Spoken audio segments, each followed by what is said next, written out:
Chers frères et sœurs en Christ, bien-aimés dans le Seigneur, amis et connaissances, grande est ma joie de me retrouver en votre présence en ce jour pour partager un morceau de vie de la parole vivante. Que la paix, la grâce, l'amour, la consolation de notre Seigneur Jésus-Christ vous soit immensement renouvelée en ce jour. Voici la parole vivante.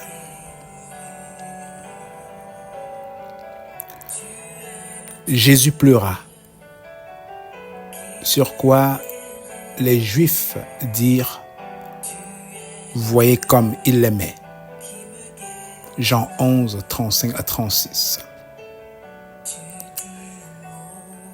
Jésus pleura, sur quoi les Juifs dirent « Voyez comment il l'aimait ». Jean 11, 35 à 36. Pleurons, il y a de l'espoir. Tel est le titre de notre méditation du jour.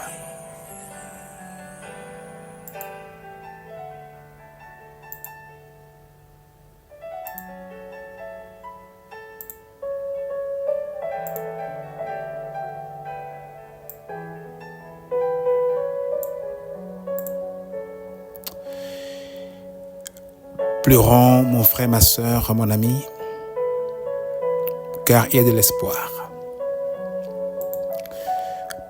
Après avoir été informé de la mort de son ami Lazare, Jésus s'approcha du sépulcre où l'on avait déposé son corps. Voyant les sœurs de Lazare en larmes, Jésus lui-même pleura. Jésus, vrai homme et vrai Dieu, versa des larmes comme beaucoup d'entre nous en versent lorsqu'ils perdent un être cher. Pourquoi pleurer?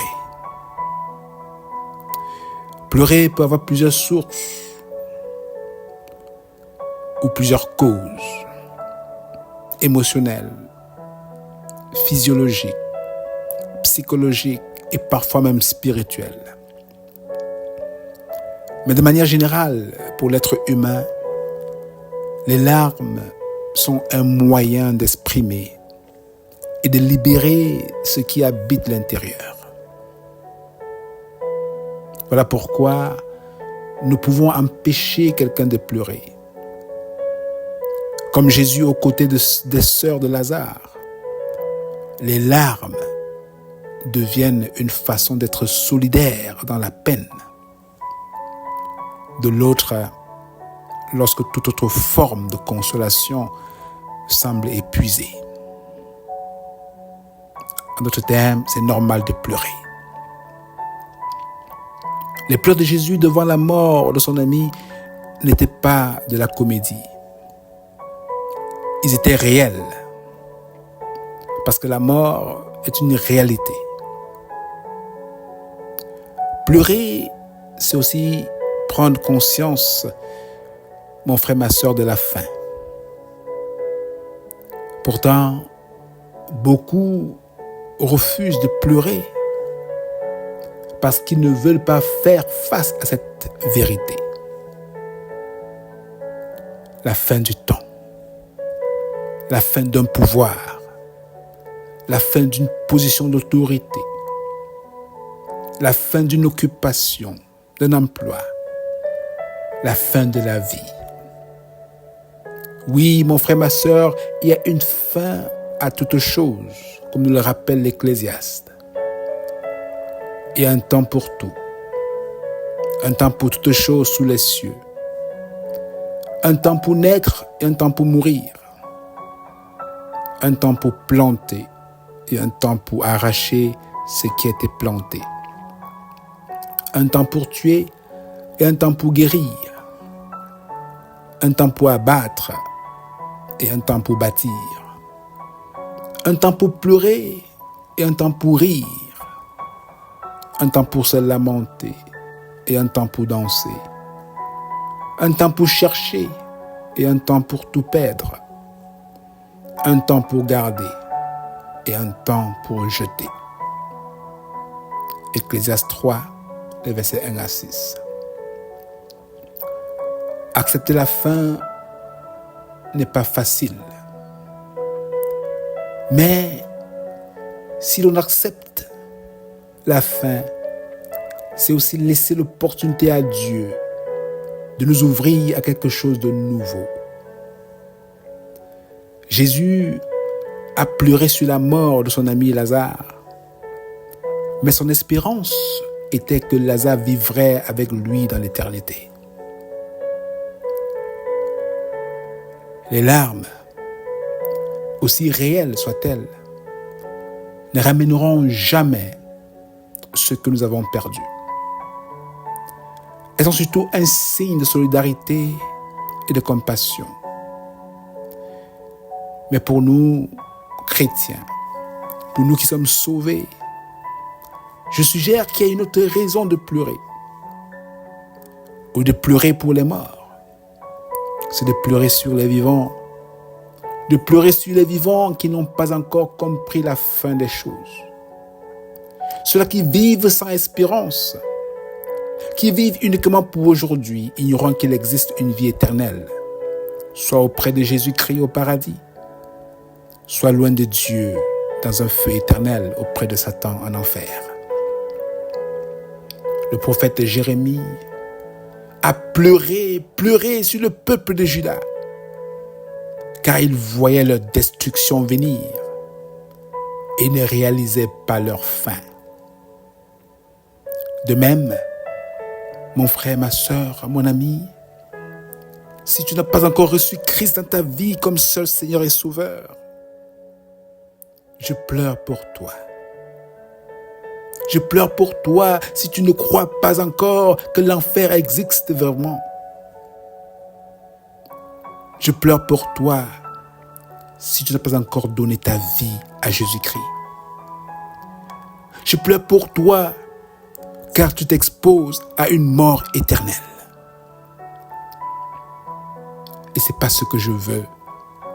Mon cœur est rempli pour te partager cette bonne nouvelle de Jésus-Christ, cette nouvelle qui vient avec autant d'espérance pour une vie éternelle auprès de lui au paradis, pour tous ceux qui mettront leur foi en lui, car quiconque croit en lui ne périra point, mais aura la vie éternelle. Comme un parent pleure pour son enfant qui refuse d'écouter, même après de multiples avertissements, je pleure avec l'espérance de voir un changement, un réveil, une prise de conscience du danger imminent. Mon frère, ma sœur, toi qui as donné ta vie à Christ déjà, pleurer, c'est ce fardeau que l'Éternel dépose dans nos cœurs. En regardant aussi ce monde dans lequel nous vivons, nous pleurons sur ce qui le détruit. La pauvreté, les inégalités, l'injustice, les guerres. Mais au-delà de cela, nous annonçons aussi l'espérance. L'espérance d'une vie nouvelle, sans pleurs, sans mort et sans maladie, que Dieu a promise à ceux qui croient en lui. Pleurons, mais sachons qu'il y a de l'espérance. C'est ce que tu crois ce matin ou ce jour avec moi? Je t'invite à prier. Et après cette prière, je te laisse avec un morceau spécial.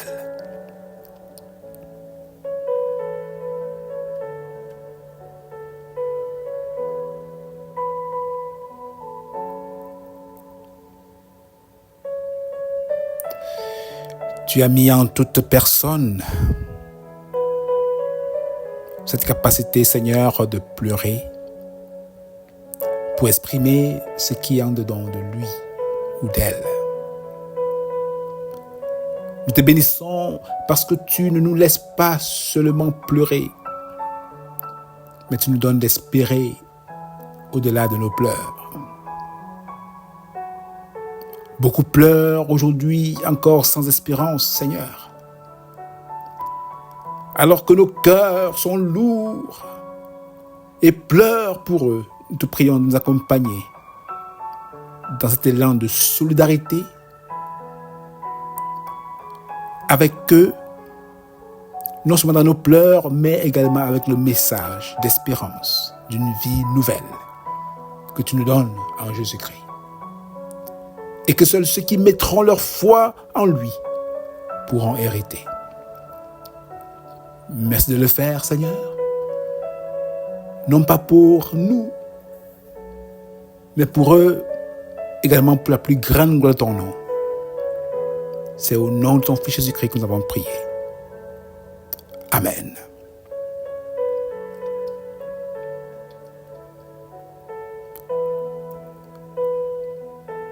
Sois béni mon frère, sois béni ma sœur et passe le mot. Afin, n'est-ce pas, de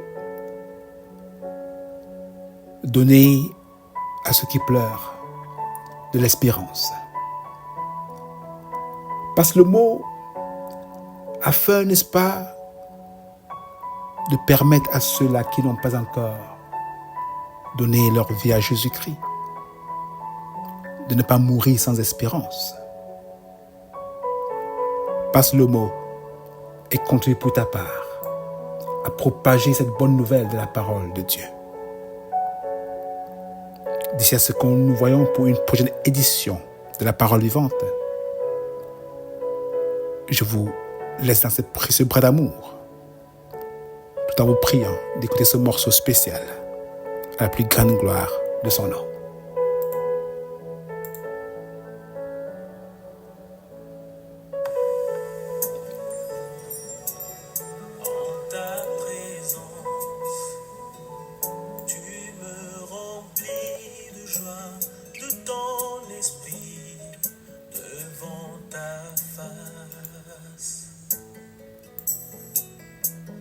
Ta présence,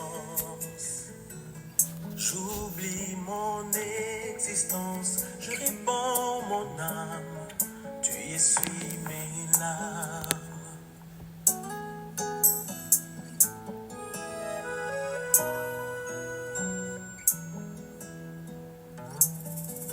Je contemple ta splendeur, ta beauté, ta grandeur. Dans ton sanctuaire, Seigneur, je trouve mon bonheur. Devant ta face, j'oublie les aiguilles de la montre qui tournent, loin des choses importantes de ce monde.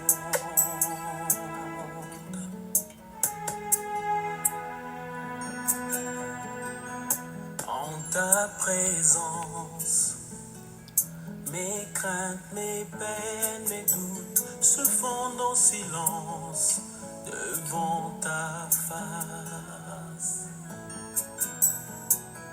En ta présence, je réalise ta grâce, mes péchés tu les effaces et tu lèves ta sentence.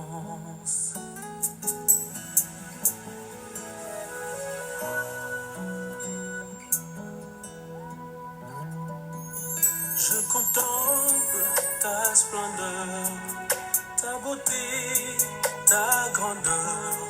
Dans ton sanctuaire, Seigneur, je trouve mon bonheur. Devant ta face, j'oublie les aiguilles de la montre qui tourne, loin des choses importantes de ce monde. Je contemple ta splendeur, ta beauté, ta grandeur. Dans ton sanctuaire, Seigneur, je trouve mon bonheur. Devant ta face, j'oublie